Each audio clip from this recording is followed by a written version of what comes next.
নমস্কার, Rishibani institute of Vedic অ্যাস্ট্রোলজির পক্ষ থেকে স্বাগত জানাই আজকের জ্যোতিষ আলোচনায়। আমি শান্তনু আপনাদের সঙ্গে। আলোচ্য বিষয় বিশুদ্ধ জ্যোতিষ। শ্রাবণ মাস শুরু হয়েছে, রবি কর্কটে প্রবেশ করেছে এবং কর্কট রাশির মানুষদের কিন্তু আস্তে আস্তে মাথা বেশ খানিকটা গরম হয়ে উঠতে দেখতে পাওয়া যাচ্ছে। প্রতিবাদী হয়ে উঠেছেন কর্কট রাশি, কর্কট লগ্নের মানুষরা। কেমন যাবে এই অবস্থায় তাদের বিবাহিত জীবন, কেমন তাদের বিবাহিত জীবনের ভাবধারা, বারবার কমেন্টে এই প্রশ্ন আমরা দেখি আপনাদের কাছ থেকে। তাই আজকে আমাদের আলোচ্য বিষয় কর্কট এবং কর্কটের বিবাহিত জীবন। কেমন হয় পার্টনার, কেমন সম্পর্ক থাকে পার্টনারের সঙ্গে, কতটা অ্যাডজাস্টমেন্ট করতে পারেন কর্কট, কতটা সমস্যা আসে তাদের বিবাহিত জীবনে। সেন্সিটিভ, ইমোশনাল, চন্দ্র প্রভাবিত কর্কট রাশি বা লগ্নের মানুষরা কতটা তারা সুখী থাকতে পারেন। ছোট্ট ছোট্ট বিষয় তাদেরকে ভাবিয়ে তোলে। অনেক বড় বিষয়কে তারা ইগনোর করতে পারেন, কিন্তু খুব ছোট ছোট বিষয়ে তারা কষ্ট পেয়ে যান। এই ধরনের কর্কট রাশি বা লগ্নের মানুষরা কেমন পার্টনার এরা পছন্দ করেন? কর্কটের পার্টনার হবে পরিশ্রমী। তার মধ্যে অর্থ থাক বা না থাক, রুচিবোধ কিন্তু থাকতেই হবে। তার মধ্যে শিল্পের প্রতি আকর্ষণ, কলার প্রতি আকর্ষণ, এটা থাকতেই হবে। অন্যথায় কর্কটের পক্ষে তাকে অ্যাকসেপ্ট করা, অ্যাডজাস্ট করা এটা কিন্তু কঠিন হতে পারে। কর্কট রাশি বা লগ্নের মানুষরা বেশ অ্যাক্টিভ, বারবার পরিবর্তন তারা পছন্দ করেন। পার্টনারেরও যদি সেই পরিবর্তন পছন্দ হয় তাহলে কর্কটের ভালো লাগবে। বেড়াতে যাওয়া, ঘুরতে যাওয়া, স্থান পরিবর্তন, গৃহ পরিবর্তন, আসবাবপত্র পরিবর্তন, এগুলো কর্কট পছন্দ করেন এবং এই পরিবর্তনশীলতা তিনি এক্সপেক্ট করেন তার পার্টনারের কাছ থেকেও। যদি পার্টনারের কাছ থেকে সেই পরিবর্তনশীলতা দেখতে না পাওয়া যায়, সেই ক্ষেত্রে কর্কট কিন্তু অস্থির হয়ে পড়েন। তার পক্ষে এই ম্যারিড লাইফে কন্টিনিউ করা এটা কিন্তু কঠিন হয়। কর্কট রোমান্টিক, চরম রোমান্টিক। প্রেম কিভাবে করতে হয় কর্কটের কাছ থেকে শিখতে হবে। কিভাবে প্রেমিক কিংবা প্রেমিকাকে সন্তুষ্ট করতে হয় সেটা কর্কটের কাছ থেকে শিখতে হবে। কর্কটের ভালোবাসা, তার যে ধরন, সেটাকে উপলব্ধি করা শিখতে হবে এবং ইকুয়ালিটি এটা কর্কটের মধ্যে রয়েছে। কিন্তু কর্কটের মধ্যে রয়েছে স্থিরতার অভাব।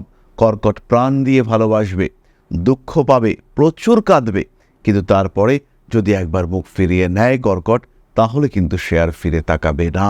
কর্কট যত্ন পছন্দ করে, কর্কট কেয়ারিং পছন্দ করে।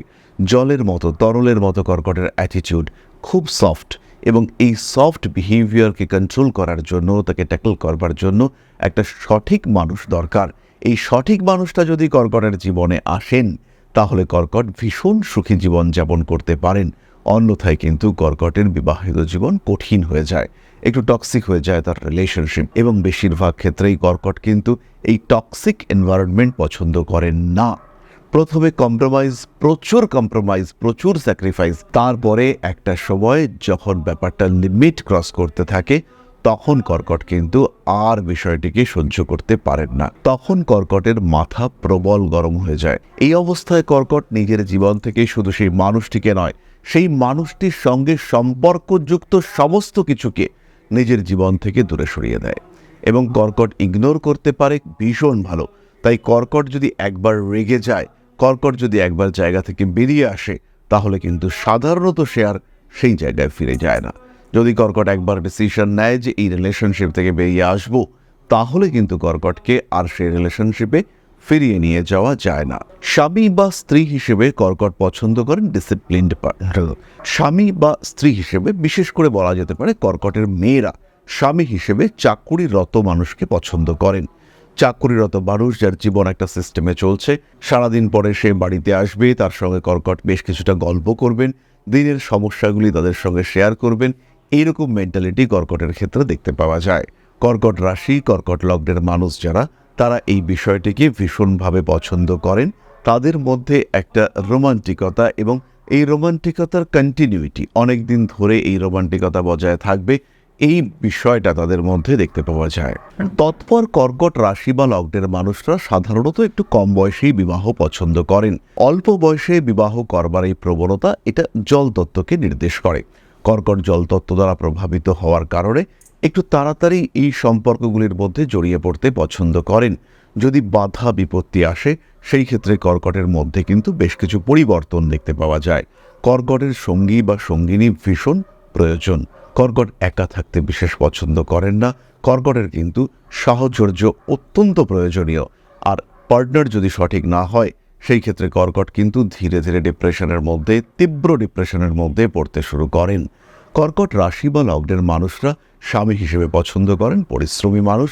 বেশ লম্বা চওড়া শরীরের গঠন হবে, পরিশ্রম সে ভীষণভাবে করবে, তার জীবনে একটা ডিসিপ্লিন থাকবে, একটা সিস্টেমেটিক লাইফ থাকবে। এই বিষয়টা কর্কট পছন্দ করেন। পরিবর্তন থাকলেও, পরিবর্তন পছন্দ করলেও জীবনের রসদ অর্থাৎ অর্থনৈতিক উৎসের পরিবর্তন, সেখানে আপস অ্যান্ড ডাউনস হচ্ছে, এটা কিন্তু কর্কট অ্যাকসেপ্ট করবেন না। কর্কটের জন্য প্রয়োজন বিলাসিতা, বিলাসবহুল জীবনে পোশাক পরিবর্তন। আর চাকরি চলে গেল, চাকরি নেই, এবার ব্যবসা করতে হবে, এই পেশার পরিবর্তন, এই দুটোর মধ্যে কিন্তু হিউজ পরিবর্তন আছে। কর্কট যেমন মোবাইল ফোন পরিবর্তন করতে পছন্দ করেন, কিন্তু তিনি পেশার স্থিতিশীলতার পরিবর্তন একদম পছন্দ করেন না।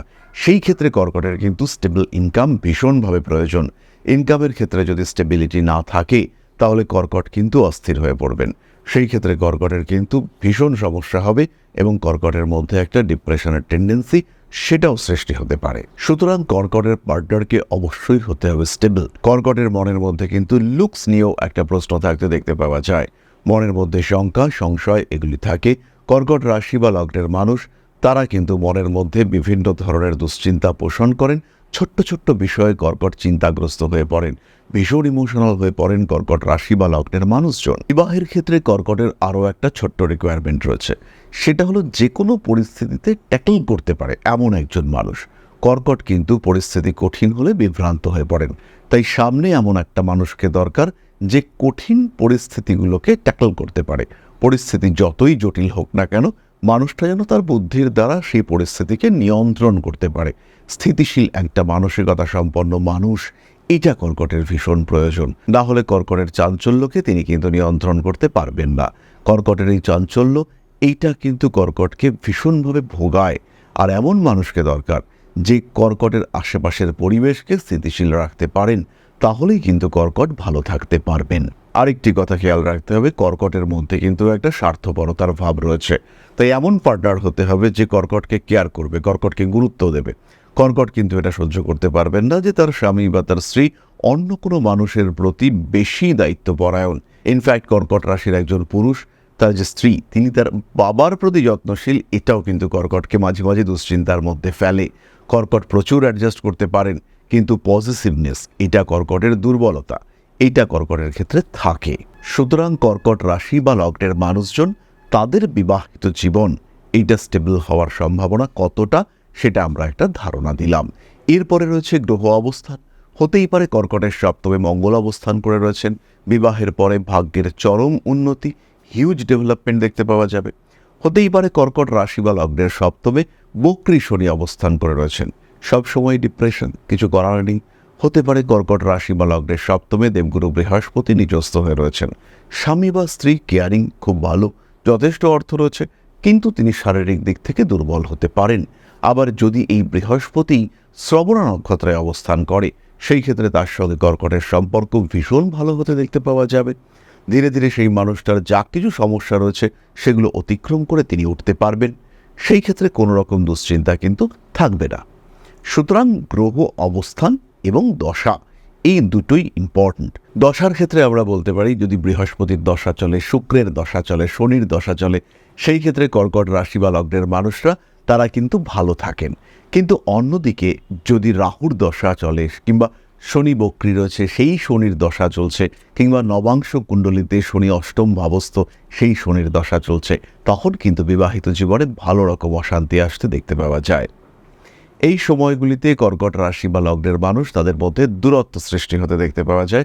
মানুষের সঙ্গে তাদের অ্যাটাচমেন্টের ক্ষেত্রে একটা জটিলতা বাড়তে দেখতে পাওয়া যায়। যাই হোক না কেন, এবার আমরা চলে আসবো নাক্ষত্রিক আলোচনা প্রসঙ্গে। প্রথমেই রয়েছেন পুনর্বসু, শান্ত শিষ্ট প্রেমিক প্রকৃতির সত্তাযুক্ত মানুষ পুনর্বসু পছন্দ করেন। পুনর্বসু ডিসিপ্লিন পছন্দ করেন, তাই চাকরিরত হাজবেন্ড বা ওয়াইফ, এটাই পুনর্বসুর পছন্দ। পুনর্বসু নক্ষত্রের জাতক বা জাতিকা বিবাহিত জীবনে ভীষণ অ্যাডজাস্ট করতে পছন্দ করেন, যতটা সম্ভব ম্যাক্সিমাম অ্যাডজাস্ট করবার চেষ্টা, এইটা আমরা পুনর্বসুর ক্ষেত্রে দেখতে পাই। পারিপার্শ্বিক প্রতিকূলতা, সমস্যা, সমস্ত কিছুকে ওভারকাম করবার একটা প্রচেষ্টা, এটা আমরা পুনর্বসুর ক্ষেত্রে দেখতে পাই। পরবর্তী নক্ষত্র পুষ্যা, এরাও কিন্তু ডিসিপ্লিন লাইফ পছন্দ করেন, কিন্তু তার সঙ্গে সঙ্গে পরিবর্তন, একটু রোমান্টিক বিহেভিয়ার, পারিপার্শ্বিক পরিস্থিতির মধ্যে আনন্দ থাকবে, এই ক্ষেত্রগুলি পছন্দ করেন পুষ্যা নক্ষত্রের জাতক বা জাতিকা। পুষ্যা নক্ষত্রের এই মানুষরা এরাও কিন্তু রোমান্টিকতা পছন্দ করেন, তবে তার সঙ্গে সঙ্গে দায়িত্ববোধ এবং কর্তব্য পরায়ণতা থাকতেই হবে। একজন ইররেসপন্সিবল মানুষ তিনি কিন্তু কখনোই পুষ্যার সঙ্গে রিলেশনশিপ কন্টিনিউ করতে পারবেন না। আরেকটা বিষয় পুষ্যার ক্ষেত্রে রয়েছে এথিক্স এবং অনেস্টি। এই দুটো জিনিস থেকে বেরিয়ে এলে পুষ্যা কিন্তু সেখানে থাকবেন না। পুষ্যা কিন্তু এককেন্দ্রিক। পুষ্যা সবসময় একটা নির্দিষ্ট দিকে চলতে পছন্দ করবেন এবং পুষ্যা সেই দিক থেকে সরে আসা, সেই ক্ষেত্র থেকে বেরিয়ে আসা, এটা একেবারেই পছন্দ করবেন না। যা করছি সরাসরি বলতে হবে, এখানে কিন্তু কোনো রকম গোপনীয়তা রাখা চলবে না। যদি সেই গোপনীয়তা থাকে সেই ক্ষেত্রে পুষ্যা কিন্তু সেটাকে অ্যাকসেপ্ট করতে চাইবেন না। পরবর্তী নক্ষত্র অশ্লেষা। অশ্লেষা নক্ষত্রের মানুষরা কিন্তু খুব কেয়ারিং পছন্দ করেন। হাজব্যান্ড যেমনই হোক বা ওয়াইফ যেমনই হন, তাকে কিন্তু কেয়ারিং হতে হবে, না হলে কিন্তু অশ্লেষা সেটাকে নিতে পারবেন না। সাধারণত অশ্লেষা নক্ষত্রের জাতক বা জাতিকাদের সঙ্গে জল তত্ত্বের মানুষদের অ্যাডজাস্টমেন্ট অনেকটা বেশি হতে দেখতে পাওয়া যায়। জল তত্ত্বের এই মানুষরা অশ্লেষার সঙ্গে খুব বেশি মাত্রায় মানিয়ে গুছিয়ে চলতে পারেন এবং সক্ষম হয়ে থাকেন। জল তত্ত্বের মানুষদের সঙ্গে অশ্লেষার অ্যাটাচমেন্ট, গভীরতা সেটা অনেক বেশি হয়। তাই তারা যখন পাত্র বা পাত্রে সিলেক্ট করবেন তখন এই বিষয়টিকে খেয়াল রাখাটা বেটার। তবে অশ্লেষাই হন বা পুষ্যাই হন বা পুনর্বসই হন, কর্কট রাশি বা লগ্নের মানুষদের বিয়ের আগে ম্যাচ মেকিং এটা অবশ্যই করা উচিত। ব্লাড টেস্টও যেমন গুরুত্বপূর্ণ, অন্যান্য টেস্টগুলো যেমন করতে হবে, তেমনি কম্প্যাটিবিলিটি টেস্ট এটাও কিন্তু করা উচিত কর্কটের ক্ষেত্রে। কর্কট রাশি বা লগ্নের মানুষদের বিবাহিত জীবনে জেনারেলি আপস অ্যান্ড ডাউনস থাকে। জেনারেলি এদের মনের মধ্যে ডিপ্রেশন, মনের মধ্যে ক্ষোভ, দুঃখ এগুলো থেকে যায়। এই পরিস্থিতিকে কিছুটা তো নিয়ন্ত্রণ করা সম্ভব। এই ধরনের সমস্যা যদি আপনার জীবনেও থাকে, তাকে কিছুটা নিয়ন্ত্রণ করা যেতে পারে। এই ক্ষেত্রে অবশ্যই আপনাকে জ্যোতিষ পরামর্শ গ্রহণ করতে হবে। প্রয়োজন অনুযায়ী প্রতিবিধান এটা অবশ্যই করা যেতে পারে। আর যখনই প্রতিবিধান করতে হবে তখন কিন্তু দরকার একটা প্রকৃত জ্যোতিষ বিচার। সমস্যাকে নির্মূল করতে হলে প্রপার অ্যানালাইসিস এটা কিন্তু অত্যাবশ্যক। এই সঠিক এবং সম্পূর্ণ বিচারের জন্য সরাসরি সংযুক্ত হন আমাদের সাথে। আমাদের সঙ্গে সরাসরি সাক্ষাৎ করতে পারবেন কলকাতা উত্তর, কলকাতা দক্ষিণ, দুর্গাপুর এবং আগরতলায়। এছাড়াও পৃথিবীর যে কোনো প্রান্ত থেকে আমাদের সঙ্গে যোগাযোগ করতে পারেন। অনলাইন কনসালটেন্সিতে আমরা রয়েছি আপনার সাথে। তাছাড়া যারা জ্যোতিষ শিখতে চাইছেন, যারা একটা proper systematic curriculum, proper faculty structure এর মধ্যে শিক্ষা গ্রহণ করতে চাইছেন, ভালোবাসার জ্যোতিষকে পেশা হিসেবে গ্রহণ করতে চাইছেন, তারা সরাসরি সংযুক্ত হন ঋষিবাণীর সাথে। কারণ পশ্চিমবঙ্গে বাংলা ভাষায় জ্যোতিষ শিক্ষার সর্বশ্রেষ্ঠ institution Rishibani, Rishibani institute of Vedic astrology. এখানে কিন্তু কোনো দ্বিমত নেই। তাহলে এবার আমরা চলে আসব আলোচনার পরবর্তী পর্যায়ে, অর্থাৎ আপনাদের প্রশ্নে জ্যোতিষের উত্তর। তবে তার আগে ছোট্ট একটি বিষয় আপনাদের সাথে শেয়ার করতে চাইব। আশা করি পরমপিতার আশীর্বাদে সবাই খুব ভালো আছেন। জীবনে চলার পথে বিভিন্ন সময় বিভিন্ন ক্ষেত্রে আমরা প্রত্যেকেই কিছু না কিছু জনহিতকর কার্য করে থাকি। রাস্তায় যদি একজন মানুষ এসে আমাদের কাছে সাহায্য চায়, আমরা যতটুকু সম্ভব তাকে সাহায্য করবার চেষ্টা করি। কখনো কিছু অর্থের বিনিময়ে, কখনো তাকে কিছু খাদ্য সামগ্রী কিনে দিয়ে, কখনো গাছের জল দিয়ে, কখনো পাড়ার রাস্তার কুকুরটিকে খেতে দিয়ে আমরা সমাজের উন্নতি করবার চেষ্টা করি। আমরা সমাজের প্রতি আমাদের সামাজিক দায়বদ্ধতা পালন করবার চেষ্টা করি। কারণ প্রত্যেকেই আমরা মানুষ, প্রত্যেকের মধ্যেই রয়েছে মনুষ্যত্ব, প্রত্যেকেই আমরা অপরকে সাহায্য করবার জন্য অল্প বিস্তর দায়বদ্ধ। এই ভাবনা নিয়েই অধ্যাত্ম, সেবা এবং প্রকৃতি পূজনের ব্রতী হয়েছে আমরা। আপনাদের সহযোগিতায় গঠন হয়েছে পরম ব্রহ্ম মিলন মঠ ও সেবাশ্রম। দীর্ঘদিন ধরেই, প্রায় বিগত 3 বছর ধরে বিভিন্ন সময়ে, বিভিন্ন অবস্থায়, বিভিন্ন পরিস্থিতিতে মানুষের পাশে গিয়ে আমরা দাঁড়িয়েছি। মানুষের পাশে যতটা সম্ভব সাহায্য করবার চেষ্টা আমরা করেছি আমাদের ক্ষুদ্র সামর্থ্যে। বারংবার আমরা পেয়েছি আপনাদের সাহচর্য, বারংবার আপনারা বাড়িয়ে দিয়েছেন আপনাদের সহযোগিতার হাত। তাই আরো একবার আপনাদের সামনে আজ আমি আবার এসেছি পরবর্তী কর্মসূচিকে বাস্তবায়িত করবার জন্য। বিগত দিনগুলিতে বিভিন্ন সময় আমরা বিভিন্ন ক্ষেত্রে ডোনেশন কর্মসূচি করেছি। আমরা শীতকালে কম্বল বিতরণ করেছি, মোজা চটি বিতরণ করেছি, মশারি বিতরণ করেছি ডেঙ্গুর সময়, করোনার সময় খাদ্য সামগ্রী বিতরণ করেছি আমরা।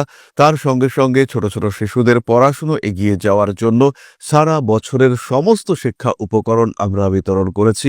তাদের সঙ্গে আমরা সময় কাটিয়েছি এদের শিক্ষার ক্ষেত্রে যাতে ডেভেলপমেন্ট হয়, তাই বেশ কিছু এলাকায় আমরা সম্পূর্ণ বিনামূল্য কোচিং সেন্টার পরিচালনা করছি।